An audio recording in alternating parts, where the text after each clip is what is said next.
Šiandien noriu papasakoti 5 patarimus fotografuojant portretus pradedantiesiems.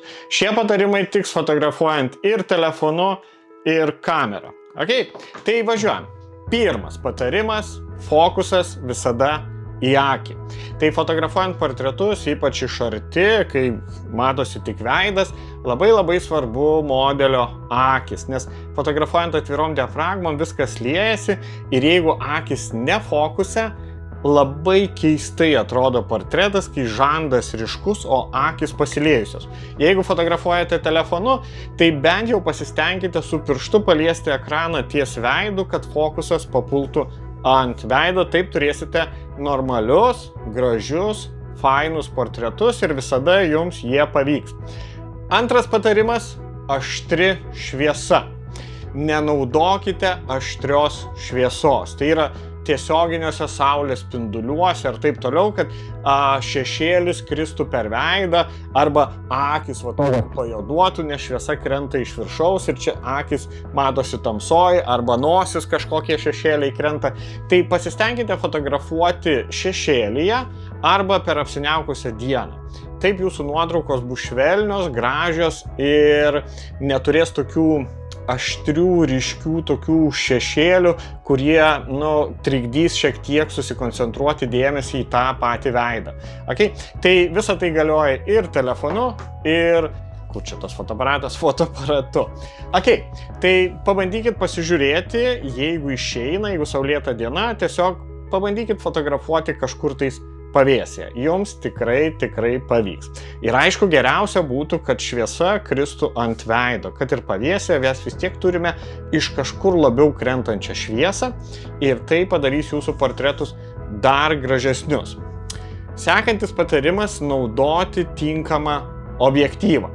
Tai reiškia, kad ant fotoaparato reikėtų rinktis židinio nuotolius 50–85 mm, priklausomai nuo to, koks pas jumis fotoaparatas, ar pilno ar nepilno kadro. Tai jums suteiks taisyklingas veidro proporcijas, neiškraipys veido ir be to jūs susiaurinsit foną, kur mažiau visokių nereikalingų detalių bus. Žiauriai geras dalykas.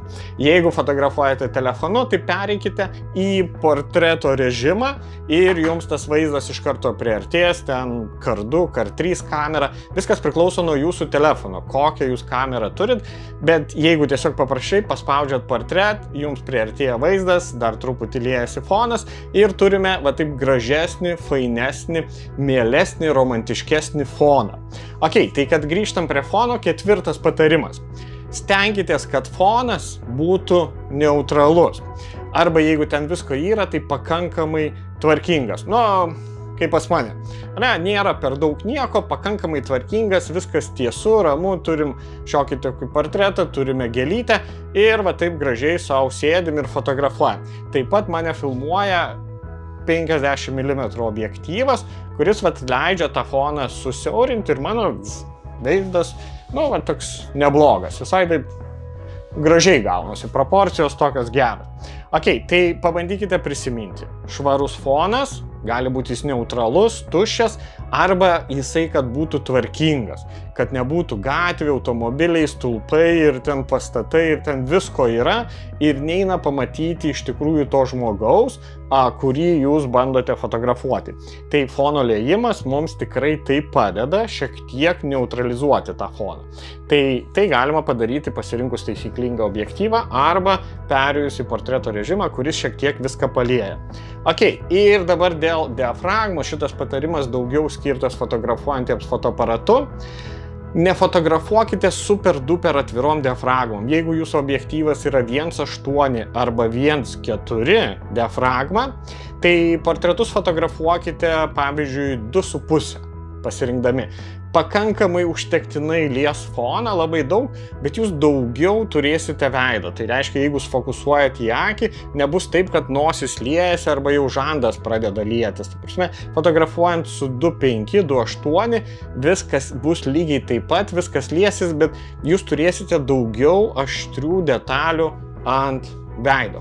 Tai mano taip diafragma, kai aš fotografuoju portretus per vestuvės, krikštynas ar šiaip žmonės, aš visada renkuosi kažkur tais, nuo 2.2 iki 2.8. Pas mane objektyvas 1.4 diafragma, tai aš fotografuoju 2.2, 2.8, maždaug tose ribose, priklausomai nuo to, kaip arti aš esu. Tai jeigu aš fotografuoju tik veidą, tai tada diafragmą reikėtų pridaryti, nes 1.4 mes turėtume fokuse akį, o jau blakstienos pradėtų lietis, o nosis iš vis pradėtų plautis. Tai tiesiog nesirinkite labai atvirų diafragmų. Tikiuosi šitie patarimai padės jums dabar fotografuojant, tai laukiu jūsų laikų ir širdučių bei komentarų po šito video, ar patiko, nepatiko ir gal šiaip dar kokių patarimų turite, tai būtinai parašykite.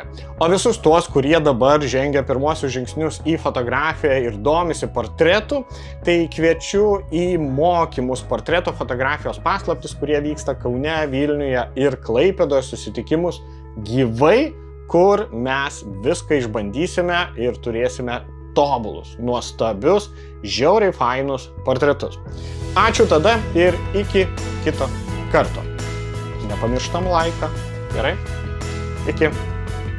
Dar nepamirškit pasidalint. Jeigu tie patarimai manot, kad ir kitiems bus naudingi, būtinai paspauskite dalintis.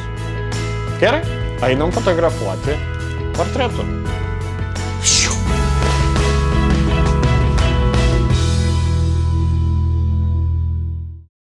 Pakviesti į mokymą. Tai gerai. Iš naujo. Okay. Į O visus... Kas pasako? Fotografija ir domisi... Gerai, žodžiu. Tai... Ką sakiau?